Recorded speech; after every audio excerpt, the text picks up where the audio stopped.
Ailenizin aşçısı Oktay Usta'dan kahvaltılık tarif geliyor sizler için. Buyurun, birlikte hazırlayalım.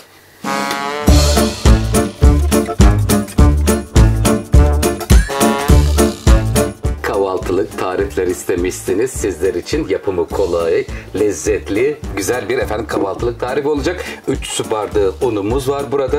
Birazcık şuradan şöyle bir kangal, ama o kadar sucuğun hepsini kullanmayacağım. Şuradan şöyle bir parça sucuk keseceğim. 2 tane yumurta, 1 su bardağı süt, 1 su bardağı sıvı yağ, yarım çay bardağı sıvı yağ var. 1 paket instant maya, 1 tatlı kaşığı tuza ihtiyacımız var.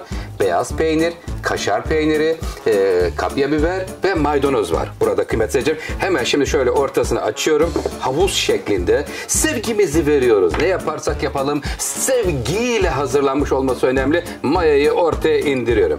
Mayanın üzerine burada süt ve suyun sıcaklıkları önemli kıymetli seyircilerim. Bunları böyle güzelce dengeliyorum. Evet, süt ve su karışımıyla önce mayayı eritiyorum. Lütfen takipte kalın. Detayları ile birlikte sizlerle paylaşıyorum. Bismillahirrahmanirrahim.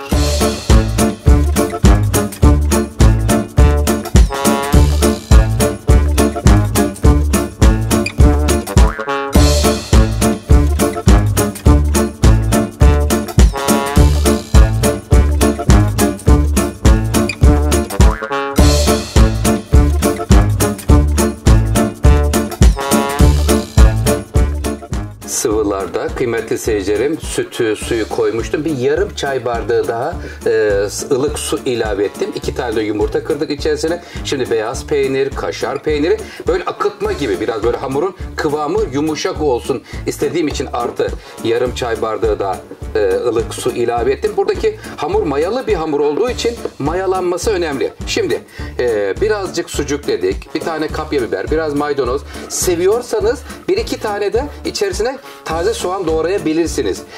Karabiber ilave ediyorum. Acılı sevenler pul biber de ilave edebilirler. Karabiber, pul biberle birlikte lezzetlendirebilirsiniz. Şimdi hamuru bütün malzemeyle karıştırdım.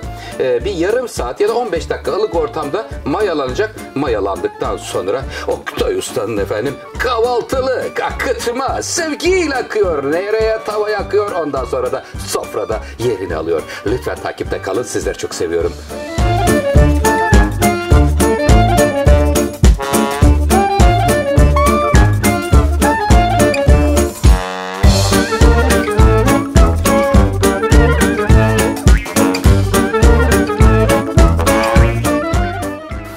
Kahvaltılıklarımız hazır. Çayımızı demledik.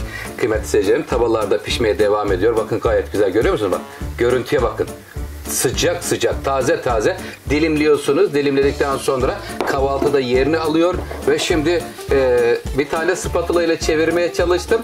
O parçalandı. Ama mutfakta çareler ne diyoruz? Tükenmez diyoruz. Şöyle tavaların 2 tarafında böyle sallayın, güzelce kızartın, nar gibi kızarsın. Ondan sonra sevdiklerinizi daha fazla bekletmeyin. Buyurun, sofra ediyoruz efendim. Sizler için geliyor lezzetler. Oktay Usta'nın mutfağından kıymetli seyircilerim. Sizleri çok seviyorum. Afiyet olsun. Hoşça kalın. Sağ kalın efendim.